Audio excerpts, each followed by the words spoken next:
This is the lecture number 33 of neural network course. In this particular session, we are going to continue our discussion on the neural network. So let me go back and tell you that what we have done till now. So in the previous class, we have talked about that what is perceptron. We have also talked about that how there is a training rule that we can apply to find out the right parameter for that. We have seen that how it works on a given data, and we have also discussed about the next thing in some historical perspective of the neural networks, that what is the history, how the things are actually uh, there.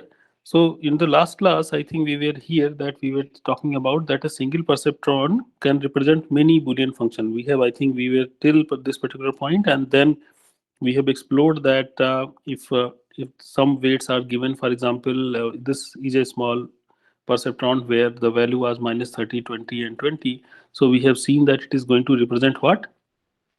AND gate. And similarly, if we change the values, then it can represent R or not or whatever similar kind of gates it can represent.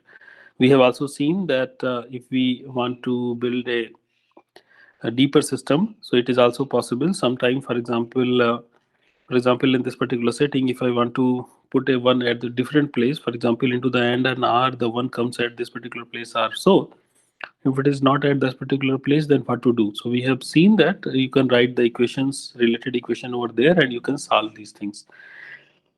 Then we have also investigated, then finding out all the condition, you can actually trap down and you can find out that what is the appropriate value. We have also seen that multiple values, multiple layers can also be combined, and then you can get the things, and that's is called the neural network. So we were at this particular point into the last class. Any questions? If you have, please let me know. If you have any question, please let me know. Ravi, any questions?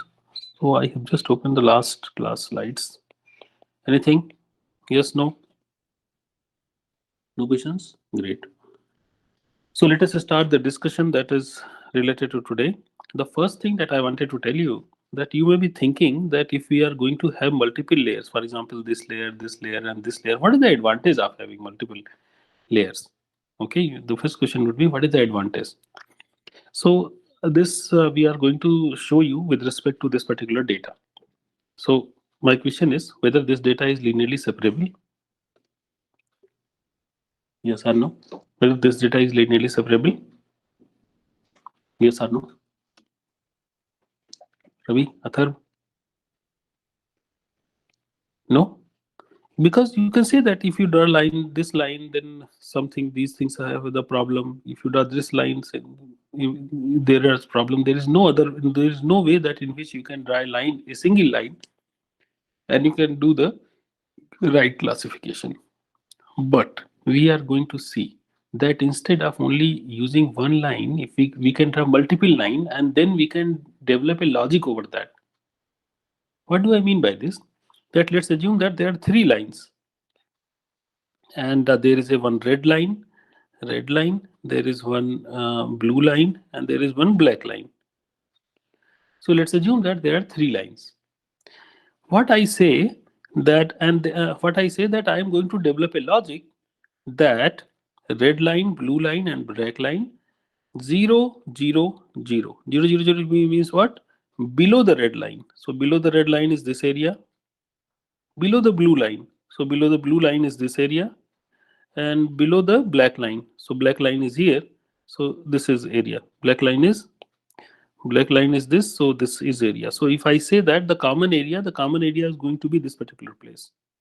Okay, everybody, any questions on that? So this is the area I'm talking about. If I say that 0, 0, 0, I mean this area. So in this area, what are the items? Whether they are positive or negative, you can see that all the items are actually positive. So I write the color is 1. Okay, color 1 means green. Okay, so let us see anything else. This is 0, 0, 1 means below the red line, this is the area. Below the blue line, this is the area. And above the black line. 1 means what? Above the black line. So if you go above the black line, so this is the area. So the common area is only this. What is this portion? This portion is 0. Everybody can see this? Yeah? Yes or no? So based on these multiple lines, I can develop a logic, and then I can write that what is the color over here. So now instead of using single line, I am going to use multiple lines, and I am going to make this particular thing. Okay. So if you want to build a decision system on that, so definitely you can think that this decision system is going to have two parts. Part one, where it is going to decide that in which case you actually go to lie. What is your sorry, there are two parts. The first part is going to be to decide that in which side of a particular line you are, and second part is this, that based on this logic, that what is your classification. These are the two things that you can do it. What do I mean by this? That you take, initially you take the x1 and x2, because x1 and x2 are the input, two things you take. So initially you put the input layer, and then into the next layer you put three perceptron. Why three? Because three lines we need. So every line is going to tell that whether the item is below or above. Every line is going to decide on that. So we are going to put three neurons and three perceptrons, and these perceptrons are connected with all the inputs into the previous layer, and now they are going to decide. So why three? One is for the red, one is for the blue, and one is for the black. And then you put another layer that try to find out, as we have seen that previous, that if you want to find out zero at this particular place, how you can combine these things to find out the answer. So looks like that only one place you need one. If multiple places you need zero, for example, if this has been there, so those many number of neurons I'm going to have, and then I can develop a logic on that, that how I'm going to combine them, and this is what my output is. So this is the basic intuition, that how the different layer are working. One layer is working for the line, another things are working the combination of the lines. So hierarchy of features can be created when you are going to build these kind of networks where multiple layers are there. You may assume that the hierarchy of features are going to be created. So they have better power, and neural network is a very much applicable thing these days. And what is the importance about that? That in what cases it is more important, more applicable. So we have seen that these things, there are few examples where you want to take the quick decision.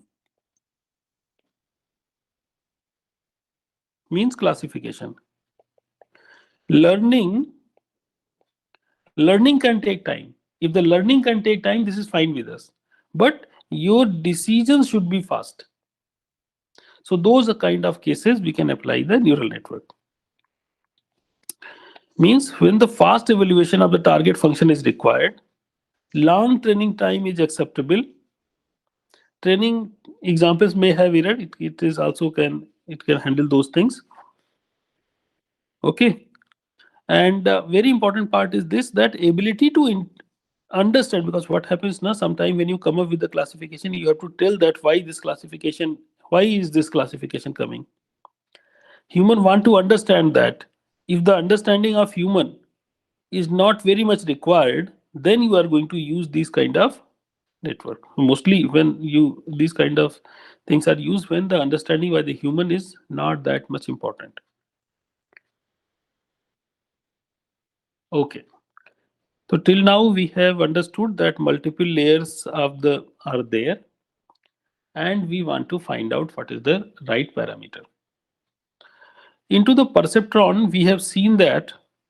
Let me take you to the previous slide. Let me take you to this particular slide. I think few minutes back we have talked about this particular slide.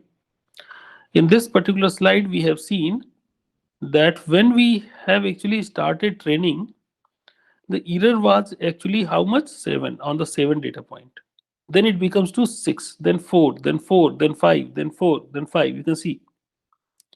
So error is not monotonically decreasing. Sometimes it is decreasing from 7, it comes to 6, then 5, then 5, then 4. It is fine, but after that it increases. Then again it reduces, but again it increases.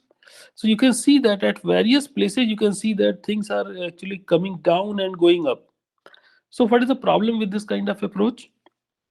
Very important problem is this. Biggest problem with this kind of approach is this, that you know your data is not linearly separable. Initially, you don't know that whether your data is linearly separable or not. And you know that if the data is linearly separable, means that it is going to be very simple kind of data. Most of the real-time data, real-life data, they are not linearly separable. So mostly you assume your data is not linearly separable. So if your data is not linearly separable, what you want to do? You want to come up with the best system, not the top system, because error now you cannot make the error to the zero. Error cannot be now zero. Why? Because the data is not linearly separable. So in that particular case, here in this particular scenario, when we were training and we were knowing that my data is linearly separable, you know that when to stop. You would be stopping when the value is zero. Okay. But if the data is not linearly separable, then let's assume that you start the error is on the 10 points. After that, it becomes 8 points. After this, it becomes 5 points. After that, it becomes 6, again 7 point, again 9 points, again 8 point. Where to stop? Whether you are going to stop at this particular point, but how do you know that if you go forward, your error is not going to reduce beyond 5? Understand the problem? That you know that looks like that in this particular sequence, the best place to stop is this particular thing. But when you are at this particular place at the 5, you are not aware that who says that after some time it is not going to become 4. I don't know that after some time it is going to be 4. And if this is the scenario, I would like to stop at this particular point. So where to stop is actually not clear to me. It is not possible for me to directly understand that where to stop, because error is not reducing monotonically. So this is the problem with the non-monotonically decreasing problem, error problem. If the error has been reducing monotonically, अगर ऐसा होता है, if the error has been reducing monotonically, then after some time I can think that okay, now the things are very less going to reduce very less, so I can stop at this particular point. You can stop at some suitable point. So that's why we need gradual decrease into the error function. So one such method is going to be, I'm going to tell you about that, is called the perceptron training rule or the delta rule. So one algorithm we have seen earlier. Now we are going to see the different algorithm that is called the delta rule. So to do that, first thing that I'm going to change is this particular function, that output function. So what was the output earlier? So you know that into the perceptron, the values are coming, and let's assume that these weights are W, and X values are that you are supplying over. I'm going to call it X. So they are term by term multiplied. So I can write W transpose X. I can write that it is a W transpose dot product between these two vectors. Yes, Ravi? Can I write that it is a dot product between the values? And after that, what was there? You are saying that there was a thresholding applied on this particular data. On this data, some thresholding was applied. Okay. So after thresholding, the value becomes 0 or 1. I am telling that let me remove this particular part. Let me remove this thresholding part. And let me use the same value that I was getting by the multiplication, by the weighted multiplication as an output. Now you can see what has been changed. So instead of 0, 1, you are going to get the actual values from W transpose X. So if the classification is supposed to be 1, this value should be very near to the 1. If the classification is supposed to be 0, this value should be very near to the 0. It should be 0.1, and in this particular case, the value should be 0.9 or so. If the values are not like that, they would be adjusted in such a way by the loss function, so that this we are going to obtain. So one thing that I'm going to change here, that I'm going to remove that thresholding part. First thing, that consider the unthresholded perceptron. So how can I define the error? What is the error in this particular system? In this new system, what is the error?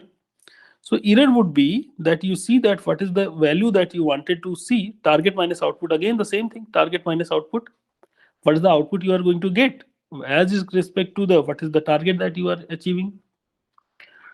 So and then you are going to put a square so that the negative becomes positive, and this is the equation for the squared error function. Any questions on that? Okay. So if this is the error function, so we have talked earlier that if you can find out the gradient of this particular value, then you can utilize that thing to find out that in which direction you should move. All right. So how can I find out the gradient? So you know that the various weights are there, W0, W1, W2. With respect to all these values, I want to find out what is the gradient. Means I want to find out what is the del of this particular error with respect to the any particular weight. How can I find out that? So just differentiate. I think this is not very difficult for you to find out the differentiation of this particular quantity. If you differentiate this thing, what would happen? That this 2 would come out. So 2 multiplied by TD minus OD. Okay, and half of this, and there would be the summation of all these terms, because because it's a summation, multiple terms would be there. Differentiation of summation is the summation of the differentiation. So you get this thing, 2 get cancelled. So this is this, and then d upon dw of td minus od. Okay, this particular part. Let us focus on this second part. What is this? TD is a constant value. You know that what is TD? TD is a constant value. And what is output? Output is W0 x0 plus W1 x1 plus W2 x2 plus dot dot dot Wi xi plus dot dot dot. It is just a multiplication of all these terms, TD. So differentiation, you know that if you want to find out the differentiation, it goes inside. So differentiation of this term becomes 0. What is the differentiation of this term? This term is this term. And with respect to the Wi, only this term would survive. All other term would actually get vanish because they are constant with respect to the Wi. So what is the answer? It is xi. From here you are going to get only xi. So this particular term is going to give you what? It is minus of xi, because there is a negative sign over here. Minus of xi. So if you find out the derivative, so derivative is going to be, this value is going to be what? TD minus OD multiplied by xi negative of that. If you know this derivative, you have to go into the reverse direction of the derivative. Means you use a learning parameter, maybe eta, and you multiply this with this gradient, and you can update the weight by this particular rule. We have just find out that if we find out the derivative, it is going to be TD minus OD minus xid for a data item. So this D actually says that what is the data item, and I says that with respect to what. So therefore, using this particular formula, now you know that what to be done. So we are going to write an algorithm that says that I am going to modify the weights with this particular formula. This formula also looks the same formula. So I can ask that why there is a positive. The answer is this, that when we are going to modify the weight, we are going to the reverse direction of the gradient. And this was a minus. And here also there was a minus term. So minus minus, they get cancelled, and you are going to get the positive item over here. So you initialize with any random weight in the same way. And then you are going to modify the weights with respect to the every training example multiple number of time until you get a termination condition. What is the termination condition? That error, if you plot the error, what is the error as you go ahead with the epochs? Epochs means number of iterations. So initially the error would be this, then error is going to reduce one by one. Error is going to with every step the error is going to reduce. When you find out that looks like that error is reduced enough, then you can stop. Maybe this at this particular point you can stop with some stopping criteria. So very important thing is this, that this is going to give you a handle that can lead for the minimum error hypothesis. So error is going to be minimized. So best hypothesis actually you are going to get. Best appropriate hypothesis that you are going to get. It may not have the zero error, but that is the most optimal that you can do. Okay. Now we are going to see a very important thing. And what I'm going to say that linear activation is not very much interesting. Note that perceptron was this. It was going to have the input. There were some weights. X's were input. You are going to get the output as what? Thresholded value of thresholded value of thresholded value of W transpose X. But we have seen that there is a problem in this kind of setting when we are going to train. So I told you that it is better to remove this particular part, to remove this particular F part, and only use W transpose X as an output. So what's the output? W transpose X. So if you have only W transpose as an output, so what is the scenario? Let us evaluate that what would happen that if you are only going to use the unthresholded one. So this is the first layer, input layer. This is the first layer, hidden layer, and this is the output layer. Let's assume that let's only consider a very simple setting. Into the first layer, 2 neurons are there. Final layer also there is 1 neuron. Let us also assume the input is 1 x1 x2. Input is 1 x1 x2. So this is 1, this is x1, this is x2. This is the input. Okay. So and what is the weight? Because for every, let's assume that this has the weight W0, W1, W1. This is W2, W2 0 1 2. This is W3 with third weight 0 1 2. So let's assume that in this way there are weights. Everybody understand that what is this particular network? Any question on that? Let us see that what you are going to get at this particular output place. What you are going to get at this particular output place. So output is going to be whatever value you are going to get here multiplied by W30, this value multiplied by W31, this value multiplied by 32. 30 into 1, 31 into W1 transpose. Here the value is W1 transpose X, because whatever X is coming, you are going to multiply this, and this was the output. What was the output? Because if X was coming here and this was the W, X multiplied by W, this was the output. Everybody knows this. We are talking about that W transpose X. Even if we don't write transpose somewhere, you understand that there is a transpose. Okay. So if I write W dot X, it also means that W transpose X. Okay. So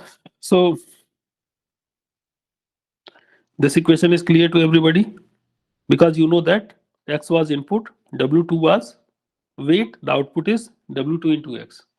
X was input, W1 is a weight, W1 into X is the output. So what is the output? So this is the output. Everybody, that this value multiplied by 1, this value multiplied by W transpose X, this value multiplied by this. Right? Yes? Ravi, is it clear? I am going to understand that what is the output. Whether this equation of the output is correct? Yes? Gauransh?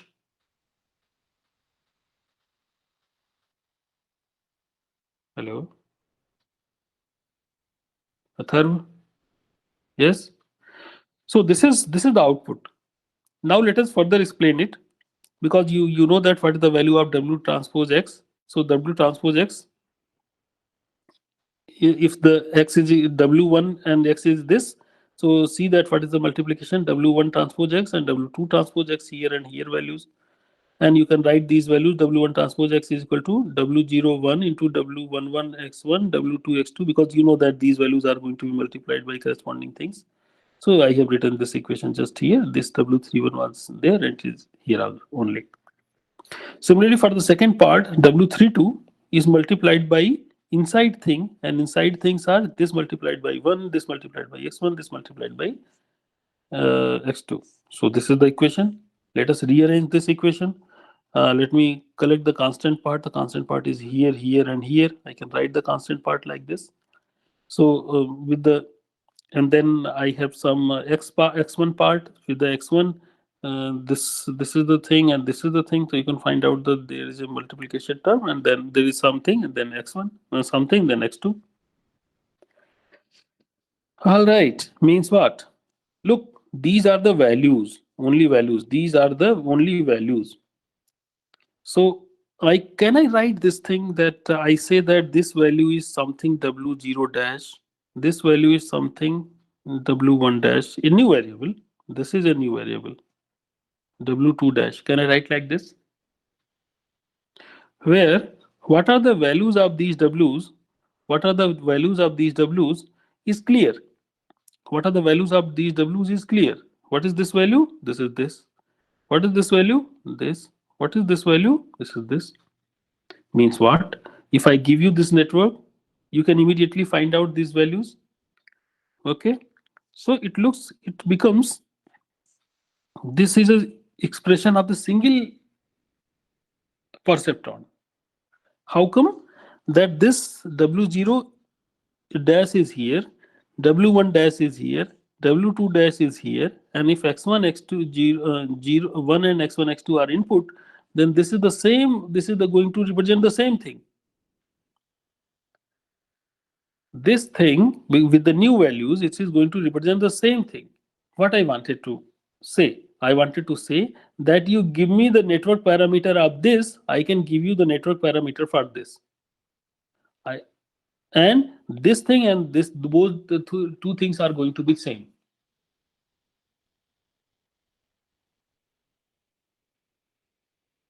One minute. What I told? I told that give me any network. I can give you a parameter of a single neuron that would work. Means what? What does it mean? That everything, every network that you have created, actually it has collapsed to what? A single perceptron. Why it happened? Because this is the value that is a linear combination. The linear combination of the value is going to be passed. And these linear combinations actually get collapsed. So when we are removing the thresholding part from here, we are stuck into a problem that the perceptron cannot be trained. Once again, let me tell you, when there was a thresholding, there was a problem that we were not able to find out the stopping criteria. When there was a thresholding, we were not able to find out the stopping criteria. Then we have changed the algorithm. We have told that I am going to remove the thresholding part. We were very happy few minutes back that our algorithm was gradually reducing the error, and now we can find out the best parameter for real life data. But now we have seen a problem that if we are into this particular setting, the issue with this, that whatever complex network I am going to make, it is going to represent only a single perceptron. So means higher level construction is actually not possible. So this is a big issue with this. Why there is an issue? Because the output does not have any non-linearity. It's a linear thing, and linear combination of linear becomes linear. Okay. So the solution is that you put a activation over here, which is gradual, which has a continuous values. And then your network would not collapse and the large network would remain large. Now I cannot give you the right parameters. What are the choices? One choice for this activation function is sigmoid. Another choice is tanh, soft plus, rectify linear unit, leaky ReLU. All these things are important. This is a very important slide, let me tell you. What is the sigmoid? Sigmoid is a function. We already know that it is 1 upon 1 plus e to the power minus x. You know that the minimum value is going to be 0 and maximum value is going to be 1. So all the values you are going to get is going to be given into the range of 0 to 1. And therefore, whatever output is going to come, you can use directly as a probability of being into the class 1 or probability into, or directly you can find out the classification. Okay. So that's why the sigmoids are very popular. And as an activation, we put sigmoid over there. But there are some scenario when your output is between -1 to +1. Sometimes you can see that the value is between -1 and +1. The one class is -1 and the class is +1. In those cases, you can go for the another function, that is tanh, that gives you that what is the similarity. So this is another function that gives a value into the range of -1 to +1. So tanh, this is the another choice. Both of these function has a very strange problem, and the problem is this: that if you see that what is the gradient at this particular place? This much. What is the gradient at this particular thing? This much. What is gradient at this particular thing? Is this much. Gradient is a, if the theta is the angle, gradient is tan theta. What is the importance of gradients? If the gradient is high, our learning rate is high. We are learning fast. If the gradient is small, we are learning slow. You see that here the angle is high, but at the extreme point, the angle becomes very small. When this angle becomes very small, means what? The learning becomes very slow. This is a big problem, that I'm training my system, but after some time, system is learning very slow. So I am stuck, that I want to, looks like that I'm stuck. It would take infinite time to completely learn the system. So I'm happy that with the 90% learning, if I'm happy, it is fine. But going beyond the 90%, every percent becomes exponentially difficult to train. That's why a new function comes. It is called the soft plus. The equation of soft plus is this, that log of 1 plus e to the power x. So e to the power x and log, actually they are reverse operations. So you essentially see that my value is going to be x. But because of this one, it prevents that at the place when the value of at the lower places, it is not going to take the zero values. So what is the importance of this particular function is this, that if you use this particular function, the graph of this particular function goes like this. So at the extreme also, this value is not small, however, it is very large. So the learning would be very fast. So you see that this is tan x, this is the sigmoid, and this is the soft plus. You can see that soft plus is very high. So the learning, as your learning rate is very fast here. One biggest problem with this kind of function is this, that it needs the logarithmic and e to the power x. All these things are not very easy operation, because you have to do this multiple number of time, and these things are very compute intensive process.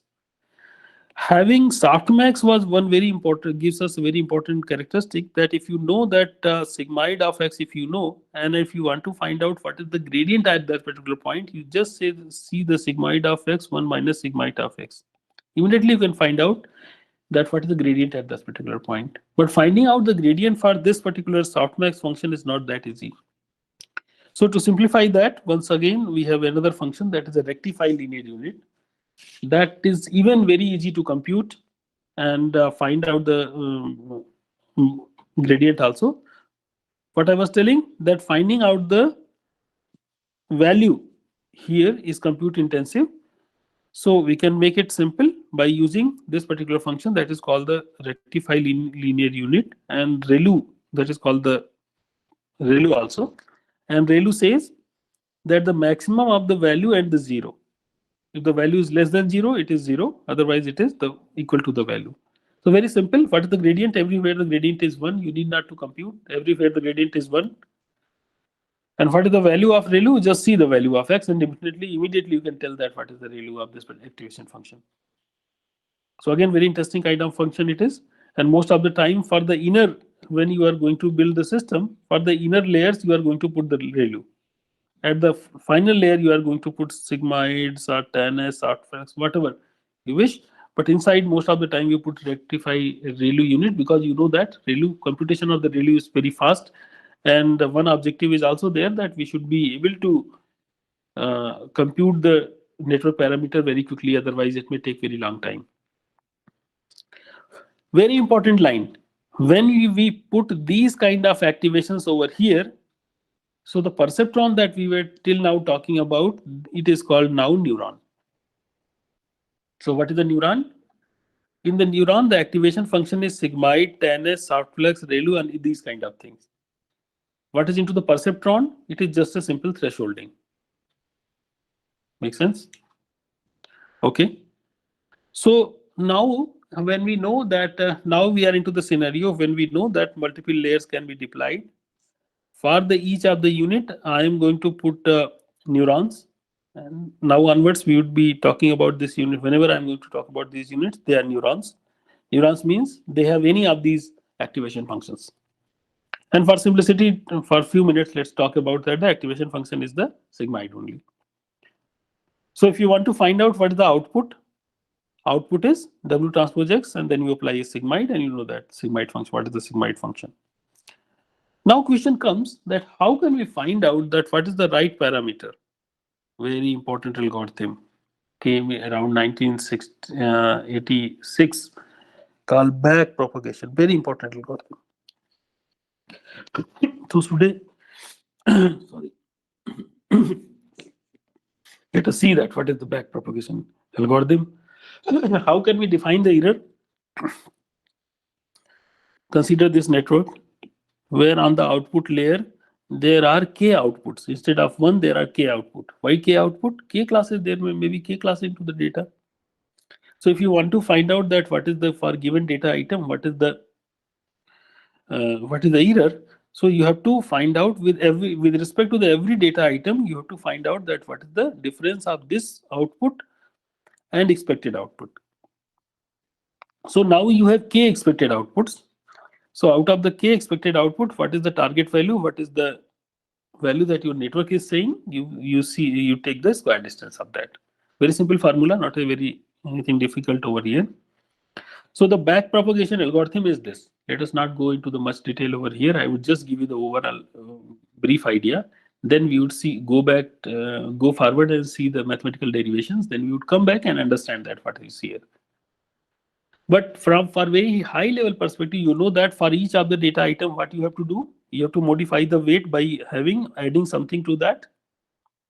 What is that something? That something is going to be that you are going to use a learning parameter. Okay, and then what is the value of x with one more term, that is I'm going to call delta over here. And delta, I'm going to say that there are two delta I have. If you are going to train the final layer, then you are going to use the data k. Otherwise, if you are going to train this thing, then it is a hidden layer, then delta h. So if you are going to change the parameter with respect to one more thing, that for the sake of simplicity, right now we are only considering, let us talk only about this, that only one hidden layer, one output layer, and one input layer. Let's train this particular network. So in this network, the connections would be here. These are the output ones, and there would be connections. And in this connection, I am going to call that these are the hidden weights. These are the hidden weights. These are the output weights. Okay.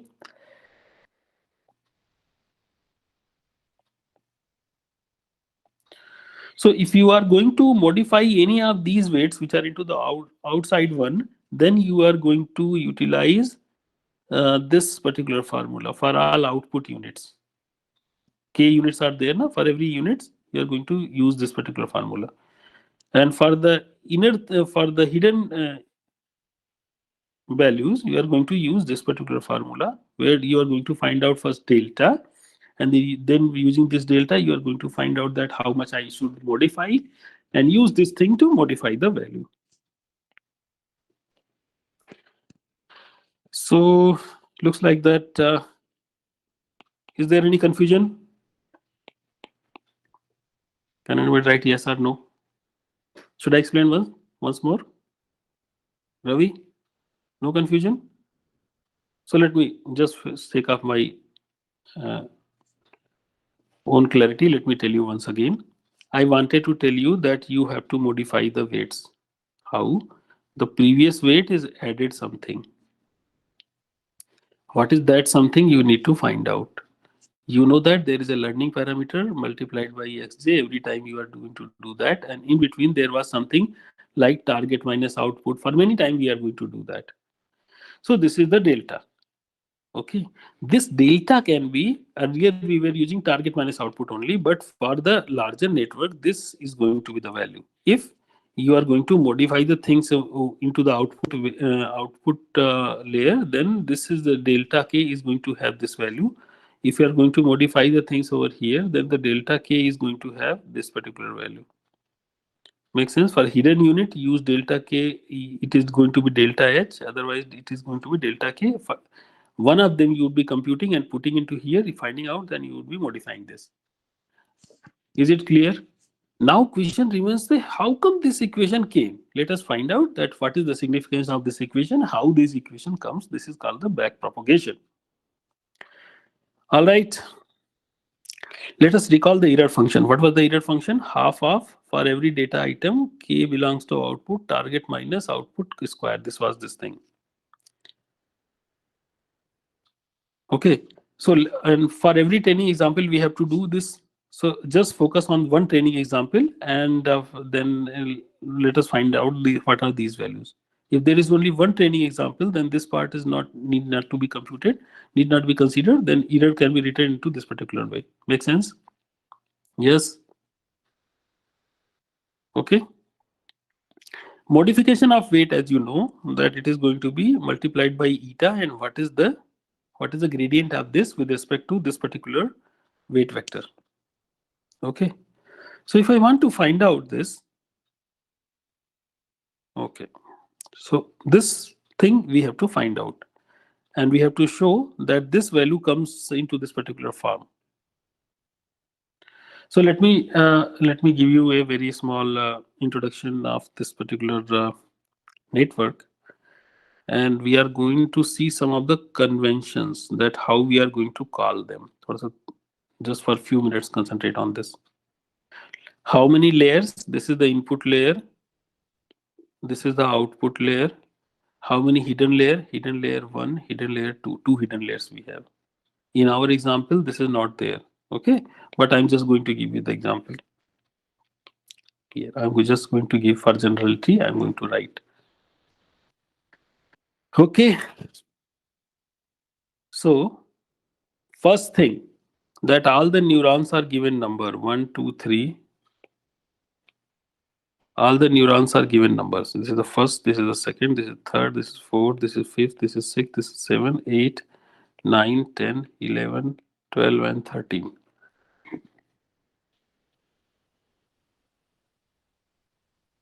Every neuron has a number.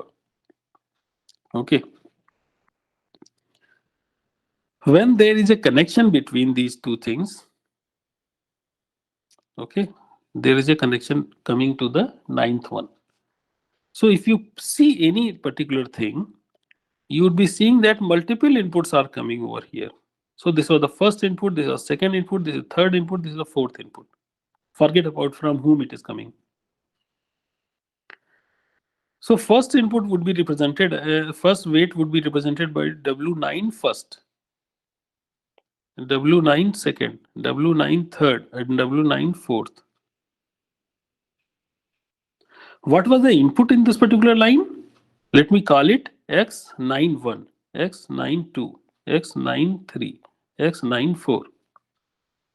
Everybody please focus. We are discussing very important point here.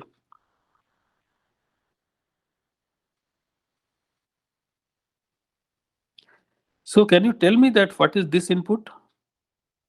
What is this input?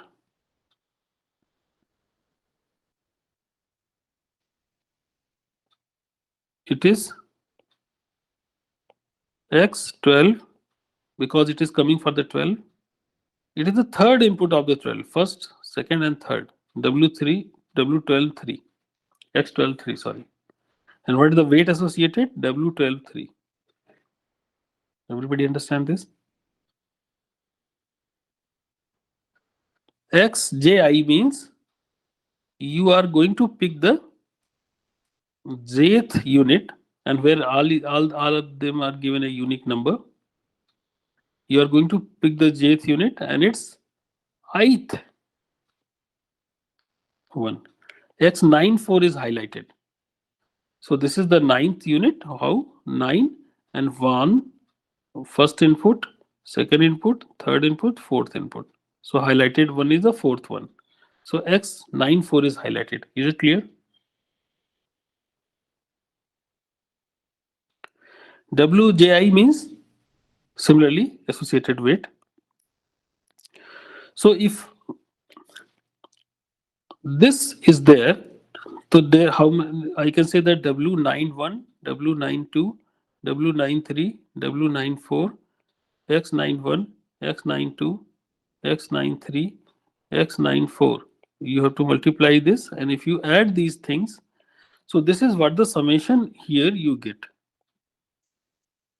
for the 9. And this quantity is called net of J. Net of J is what is the summation that this particular unit is going to obtain. If I ask you that what is the output of this particular unit, so you can say that you apply sigmoid on this. I say that OJ is equal to sigmoid of net J, because you apply the sigmoid and then you see that what is the output over there. So what is the net J? Summation of weight and excess. What is output? Apply a sigmoid on this. So you say that sigmoid on net J. Let's for a time assume that there is a sigmoid applied. Tj means what is the right value that should come, because you don't know. So you have to find out that what is the right value that should come. So let's assume that the right value is Tj. Outputs is here. Okay. These things are outputs. Output means is a set that contains 12 and 13. So outputs means what is into the output. The output two values are there, 12 and 13. So output is going to be outputs. I'm going to define a set called outputs. It contains 12 or 13. Why? Because 12 and 13 are there into the output unit. So you are going to get output at this particular place. Who is going to give you the output? 12 and 13. Finally, one more thing that I wanted to tell you is downstream J. Hey, what is downstream J? So J is going to be the unit. Okay, neural unit, one neuron. So downstream J means, let me find out the downstream of 7. And I think after that everybody would be able to tell me what is the downstream of 7. So where is the 7? 7 is here. Downstream 7 means to whom the 7 is sending is data.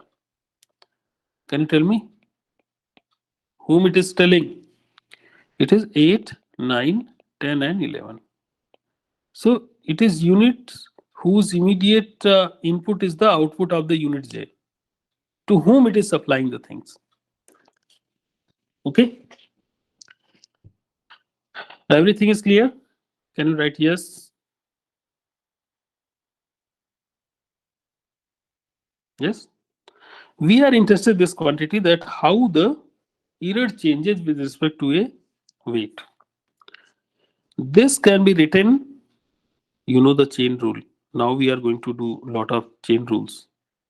That we are interested in the error, that how error is changing, with respect to a particular weight.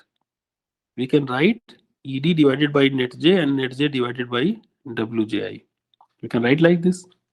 Why I am going to write this? Because you know that what is net J. Net J is W0 x0 plus W1 x1 plus W2 x2 dot dot dot.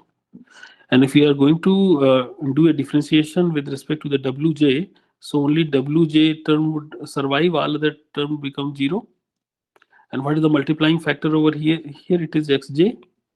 So what is the output of this particular thing? It is xji, because wji then xji. So you know that this is a very interesting quantity, that xji. Okay, so we have simplified. So if we wanted to find out this quantity, we need to only concentrate on what is E upon net J. Let us find out what is E upon net J. Again, we can write that ED upon OJ and OJ upon net J. Okay, ED upon OJ. Let us find out that what is this. So you know that definition of ED is this: half of or at the outputs, target minus output square. You differentiate it, 2 becomes output, and then you see that differentiation would be tk minus ok, and differentiation of tk minus ok. And this differentiation, you know that if you want to find out differentiation with respect to the OJ, okay, if you want to find out the differentiation with respect to the OJ of this particular quantity, then OJ term would only survive. Okay, am I right? So it is Tj minus OJ only. Is it right? Tj minus OJ. Now you know that what is the OJ output? Output is the sigmoid on the net. So if you want to find out that this quantity, the first quantity we have seen that it is going to be this. What is the second quantity? Second quantity is the OJ upon net J. What is the OJ output? What is the output? Output is the sigmoid on the net value. So therefore, this looks like that this equation becomes sigmoid derivation of, looks like that derivation of it is the derivation of sigmoid of net J divided by net J. It is something like del upon net J. You know that there is some method called the changing of the variable. Instead of this, you put x. Instead of this, you put x. If you change the variable, you would be able to see something very interesting. So what is the derivative of the, so this becomes the derivative of the sigmoid, because then x, if you put this net j as a x, then it is a derivative of sigmoid. What is the derivative of sigmoid? You can find out. You know that the derivative of sigmoid comes out to be, all of you are very good on that, that sigmoid of x d upon dx is equal to sigmoid of x 1 minus sigmoid of x. So you use this particular value, where a few minutes back we have talked about that this value is net j. So you can say that net j 1 minus net j. Find that this derivative is this. Using this thing and this thing, you can put into this particular final equation and you can find out the value of final quantity that we wanted to understand, that is Tj minus Oj, Oj 1 minus Oj.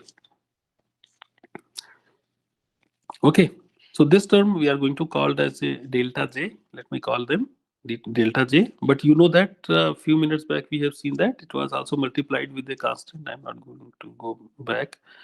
So this weights were actually multiplied with this change in weight was also multiplied with the, what is the xji, and then therefore you will be able to find out the final value. So eta multiplied by, so the final value is eta multiplied by Tj minus Oj, this particular quantity. Make sense? So for the hidden units, again you want to find out the same value. For the hidden units, again you can write into the similar way, net j, net k upon net j. This we have few minutes back seen that what is the value. Here also you can also write that net k upon Oj, Oj upon net j. This also we have few minutes back computed. It is Oj minus 1 minus Oj, and this quantity is Wkj. This quantity, what is happening?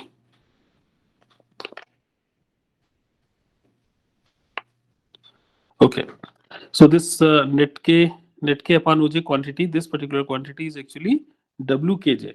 Okay, so in this way, this is the equation.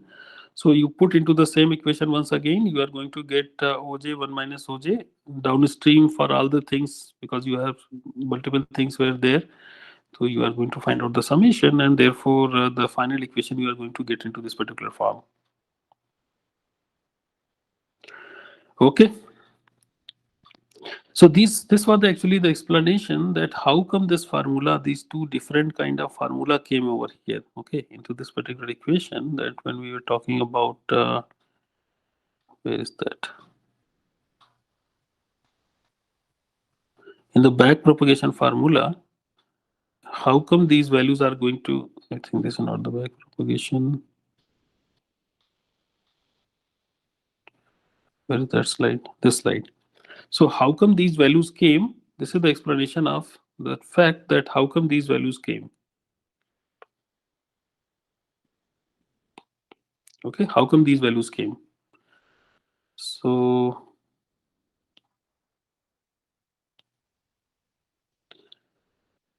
next thing that I wanted to tell you is that the last landscape is very this kind of very cruel.